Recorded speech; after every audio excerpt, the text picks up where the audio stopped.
Teología es el estudio de temas importantes tales como Dios, Cristo, la Trinidad, el Espíritu Santo, el plan de Dios. Damos la bienvenida al Dr. Alberto Platt, maestro para esta importante materia. El vocabulario bíblico empleado para describir la importancia de la muerte de Cristo y la salvación tan grande que proveyó es un vocabulario selecto, rico, gráfico, expresivo y, más que todo, un vocabulario inspirado. Además, no se reservan solamente para teólogos la frase «la muerte vicaria» y los términos como la redención, la reconciliación, la propiciación, la regeneración, la elección, la seguridad y la predestinación. Todos y cada uno de aquellos términos, naturalmente entendidos precisamente como la Biblia las utiliza, llevan un papel importantísimo en el plan divino de la salvación y por ende han de evocar la gratitud sincera de un creyente. En especial, vienen siendo la base para hablar de nuestro tema presente, el creyente en comunión con su Dios. Un tema que en realidad continúa la consideración de los beneficios y las bendiciones de la muerte sustituidora de Cristo. La salvación que Dios ofrece no solamente se trata del futuro, sino también del presente. Por eso un creyente puede decir, soy salvo y seré salvo. En el tiempo presente de la salvación contamos con ciertos recursos divinamente otorgados para las demandas de la vida cristiana. Habíamos comentado antes de la obra regeneradora del Espíritu Santo, mediante la cual Él engendra en el pecador la vida eterna.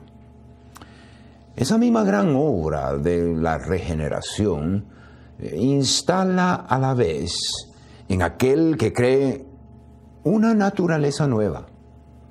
De modo que si alguno está en Cristo, nueva criatura es. Las cosas viejas pasaron, y aquí todas son hechas nuevas. Segunda de Corintios 5:17. Cuando de una naturaleza nueva se habla, quiere decir nueva, y nueva de verdad. Y no solamente la reparación o remiendo del viejo hombre. En realidad, la naturaleza nueva es una nueva capacidad, la de servir la justicia. Antes de ser salvo, el pecador estaba controlado por la naturaleza de Adán, la naturaleza vieja, a veces denominado el viejo hombre, con su capacidad de servir el pecado y de glorificar a sí mismo, en vez de servir y glorificar a Dios. Lo interesante es que el creyente posee las dos naturalezas. La vieja, la que tiene por haber nacido de la familia de Adán, con su capacidad de servir el pecado. Y luego la nueva, la que recibió por la obra regeneradora del Espíritu Santo, con su capacidad de servir a Dios. La anterior es el enemigo del posterior, pero el poder del posterior es más grande. Hijitos, vosotros sois de Dios, y los habéis vencido porque mayor es el que está en vosotros que el que está en el mundo. 1 de Juan 4:4. El poder de la nueva naturaleza es el poder de Dios. Con Cristo estoy juntamente crucificado y ya no vivo yo, mas vive Cristo en mí. Y lo que ahora vivo en la carne, lo vivo en la fe del Hijo de Dios cual me amó y se entregó a sí mismo por mí. Gálatas 2:20.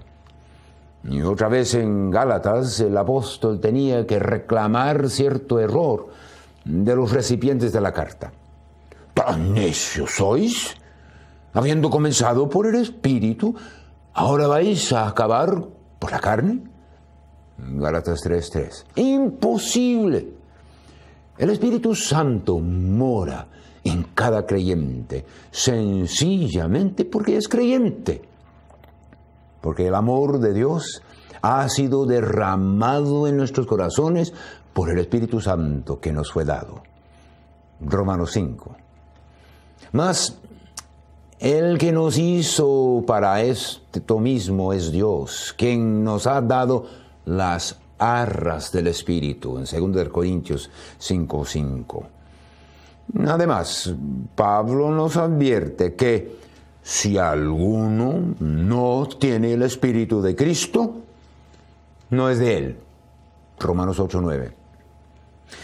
Así que la naturaleza nueva, instalada por el Espíritu Santo, está energizada por este mismo Espíritu para vivir de acuerdo a los principios bíblicos, la revelación de la voluntad de Dios. La referencia a principios bíblicos nos enfoca la importancia de otro gran recurso para el creyente, la Biblia misma. En primer lugar, es la fuente de donde ha venido al pecador el mensaje transformador del Evangelio. La misma Biblia viene siendo el manual de la vida cristiana, proveyendo todas las instrucciones necesarias, todo lo que necesita, como todas las cosas que pertenecen a la vida y a la piedad nos han sido dadas por su divino poder mediante el conocimiento de aquel que nos llamó por su gloria y excelencia. 2 de Pedro 1:3. Claro que el vivir de acuerdo a lo que la Biblia enseña da por entendido que uno sabe lo que la Biblia está enseñando. En otro sentido, conviene que el creyente se aprovecha de esa provisión divina. Es su sostén, es su comida. Fueron halladas tus palabras, y yo las comí, y tu palabra me fue por gozo, y por la alegría de mi corazón, porque tu nombre se invocó sobre mí. Oh Jehová, Dios de los ejércitos. Jeremías 15:16. Es su protector. En mi corazón he guardado tus dichos para no pecar contra ti. Salmo 119:11. Es la clave para rectificar el problema del pecado en el creyente cuando ocurre. ¿Con qué limpiará el joven su camino? Con guardar tu palabra. Salmo 119:9. Es a la vez una norma y un juez, porque la palabra de Dios es viva y eficaz, y más cortante que toda espada de dos filos, y penetra hasta partir el alma y el espíritu, las coyunturas y los tuétanos, y discierne los pensamientos y las intenciones del corazón. Hebreos 4:12. Es divinamente preparado para ser útil. Toda la Escritura es inspirada por Dios y útil para enseñar, para redarguir, para corregir, para instruir en justicia. 2 de Timoteo 3:16.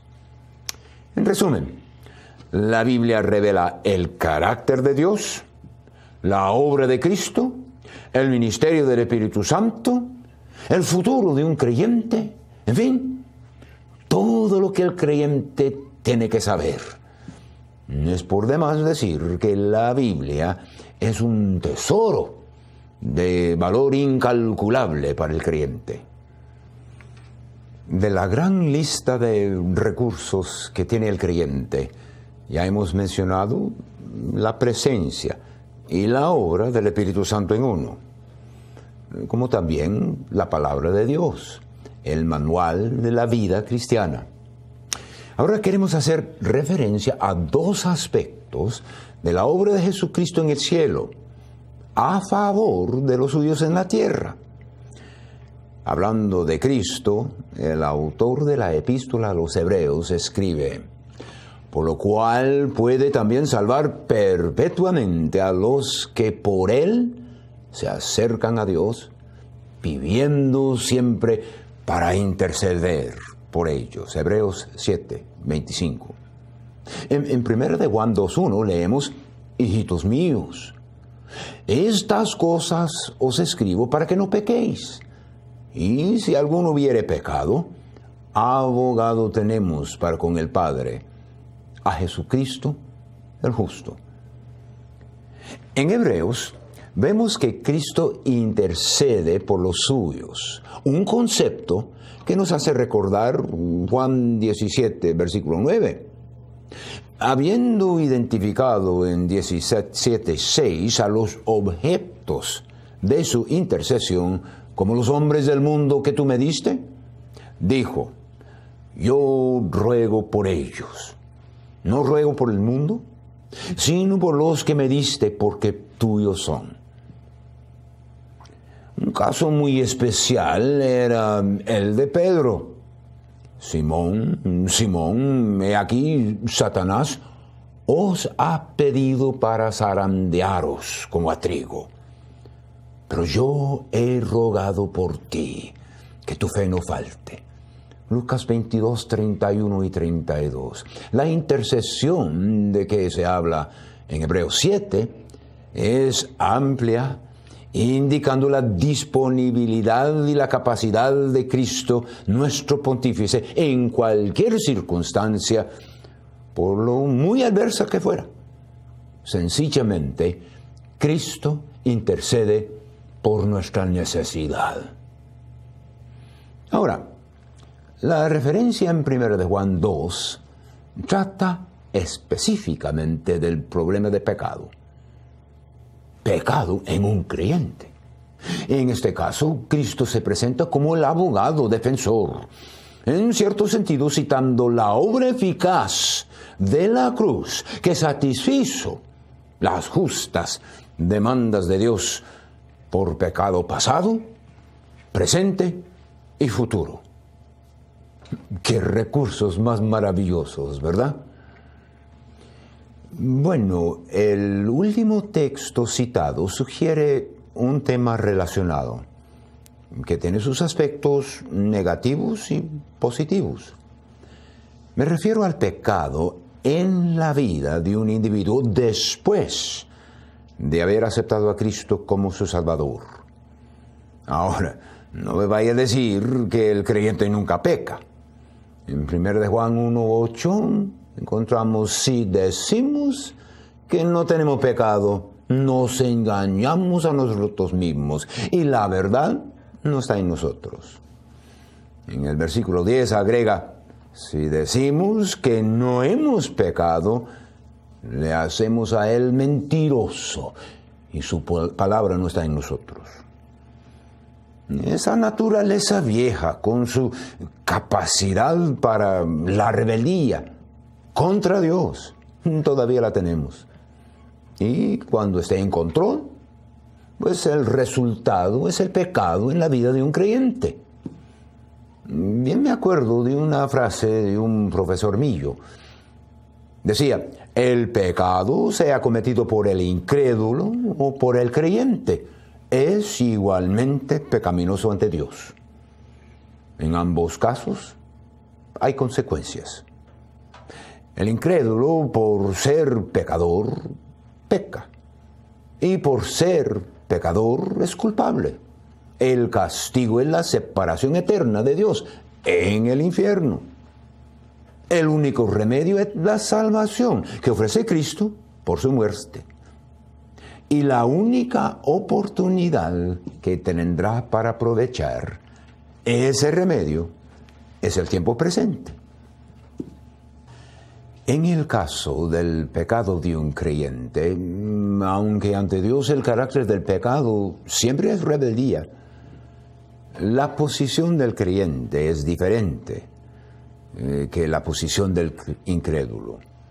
El creyente, por la fe, se ha aprovechado de la muerte vicaria de Cristo y Jesucristo tomó su lugar. Sufrió el castigo del pecado que el creyente debiera de haber sufrido. El castigo de todo pecado, pasado, presente, futuro.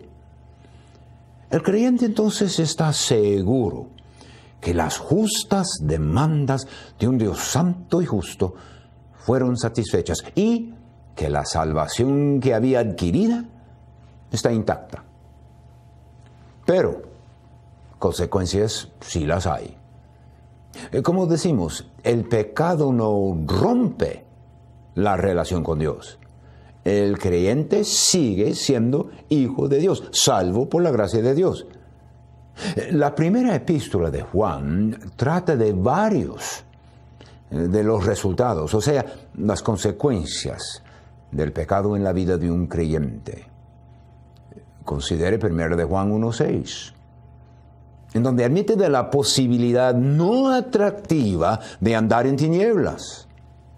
Nos hace pensar en Efesios 5:8, porque en otro tiempo erais tinieblas, mas ahora sois luz en el Señor. Andad como hijos de luz.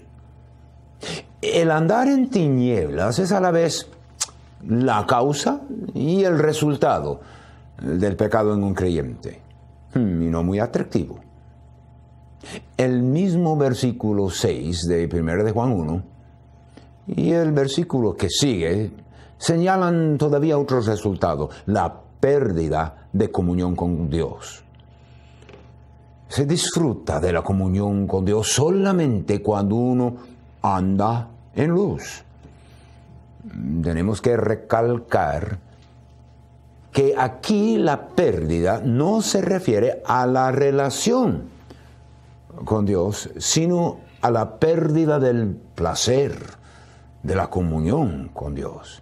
Es la pena y la vergüenza de haber hecho algo no de acuerdo al carácter de Dios, sabiendo que esa es una ofensa. San Pablo hace referencia a otra clase de consecuencia en Efesios 4:30.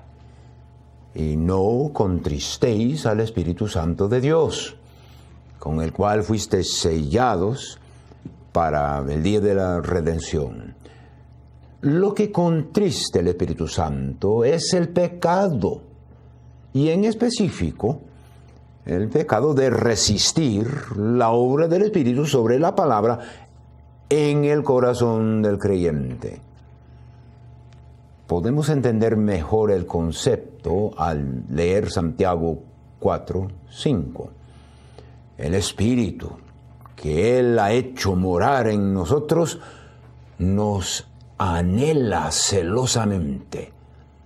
Su anhelo es que estemos conformes a lo dicho por Dios, y cualquier falta de conformidad le contrista. Bueno, no debemos dejar este tema así. El remedio por el pecado del creyente se encuentra en 1 de Juan 1:9. Si confesamos nuestros pecados, Él es fiel y justo para perdonar nuestros pecados y limpiarnos de toda maldad. Hay varios puntos que reconocer en el versículo. En primer lugar, la palabra confesar trae la idea de tener el mismo punto de vista del pecado que Dios tiene. En este sentido, no es solamente entonces admitir que haya hecho algo o pasar la lista de sus pecados, sino de tener la misma actitud hacia aquel pecado que tiene Dios. La confesión es también el reconocimiento de que Dios está ya satisfecho con el sacrificio de Cristo por todo pecado. En otras palabras, el remedio por el pecado del creyente no consiste en pedir o implorar perdón, sino en confesar. El versículo continúa hablando de la fidelidad de Dios de perdonar sobre esa base y, gracias a Dios, de limpiar de toda maldad. El resultado de esa confesión y limpieza es el retorno del gozo, el puro placer de la comunión con Dios. Y otra vez tenemos que exclamar, ¡qué maravilla y qué recurso! Claro que en un estudio introductorio no vamos a poder pasar toda la gran lista de los beneficios y las bendiciones de todos los recursos disponibles al creyente. Sin embargo, no podemos dejar este capítulo sin mencionar todavía otro. Me refiero a la oración. Y el tema cabe muy bien aquí, ya que hemos estado hablando de la comunión con Dios. Y esa comunión, en su primera faceta, se establece y se disfruta en la lectura y el estudio de la palabra de Dios, la Biblia. Podríamos decir que dicha atención al libro de libros es en realidad el aspecto objetivo de la comunión, porque cuando de la Biblia se trata, es la voz auténtica y autoritaria de Dios que se oye. Por otro lado, es Dios mismo en las páginas de la Biblia quien ha establecido otro elemento asociado con la comunión, que es la oración. A través de las páginas bíblicas, habla Dios al hombre. Mediante la oración, el hombre se comunica con Dios. Al leer la Biblia, uno se queda impresionado con el lugar prominente de la oración en ambos testamentos. Ahora, es claro que una consideración completa de la doctrina bíblica de ese tema, la oración, tomaría en cuenta todas esas ocasiones. En el presente estudio nos limitamos a ciertos elementos básicos de ayuda al creyente de hoy. En primer lugar, aceptamos que la oración es una responsabilidad y no solamente un privilegio. Orad sin cesar. Primero de Tesalonicenses 5:17. Y después de la lista de la armadura cristiana, Pablo agrega, orando siempre, en todo tiempo, con toda oración y súplica, en el Espíritu, y velando en ello con toda perseverancia y súplica por todos los santos. Efesios 6:18. Pero era el Señor Jesucristo quien levantó la oración a un alto nivel de importancia, cuando con fieles discípulos alrededor en el aposento alto dijo, y todo lo que pidieres al Padre en mi nombre, lo haré, para que el Padre sea glorificado en el Hijo. Si algo pidieres en mi nombre, yo lo haré. Juan 14:13 y 14.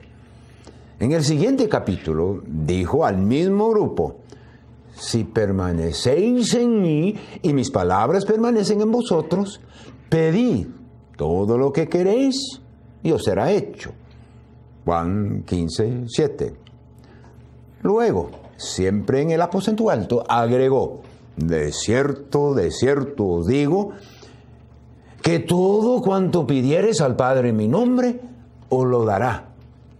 Hasta ahora, nada habéis pedido en mi nombre. Pedid, y recibiréis para que vuestro gozo sea cumplido. Juan 16:23 y 24. Efectivamente, lo que tenemos en las porciones citadas viene siendo una exposición de los principios básicos que han de regir en la oración de un creyente. Principia la exposición con decir que se dirige la oración al Padre. Pediréis al Padre. 14:13, 16:23. En este sentido, la oración en el Nuevo Testamento no es muy diferente que la oración en el Antiguo Testamento. Pero el segundo principio es totalmente nuevo. La frase, en mi nombre. El 14:13, 16, 22 y 23. La frase no representa sencillamente una fórmula que se agrega al final de la oración, sino una actitud con que principia la oración y que caracteriza la totalidad de ella. Es más bien el reconocimiento de parte de la persona que ora, que su corazón y el contenido de su oración están totalmente de acuerdo con lo que representa el nombre de Cristo, es decir, su carácter, su voluntad, etc. Efectivamente se hace hincapié en ese punto al agregar la frase para que el Padre sea glorificado. Juan 14:13. Parece que el propósito de ese aspecto de la comunión con Dios no es el imponer nuestra voluntad en Dios, sino que es el propósito de expresar la sumisión de nuestra voluntad a la suya. Alguien ha dicho que la oración de uno ha de calificarse por la pregunta: ¿qué hay en mis peticiones que resultan para la gloria de Dios? En vez de ¿qué hay en mis peticiones para mí? En el próximo estudio concluiremos nuestra breve consideración de los grandes recursos, y en especial el gran recurso que es la oración. Gracias, Dr. Platt, por guiarnos a través de lo que dice la Biblia acerca de la teología. Estudia tus notas y prepárate para la siguiente lección. Hasta entonces.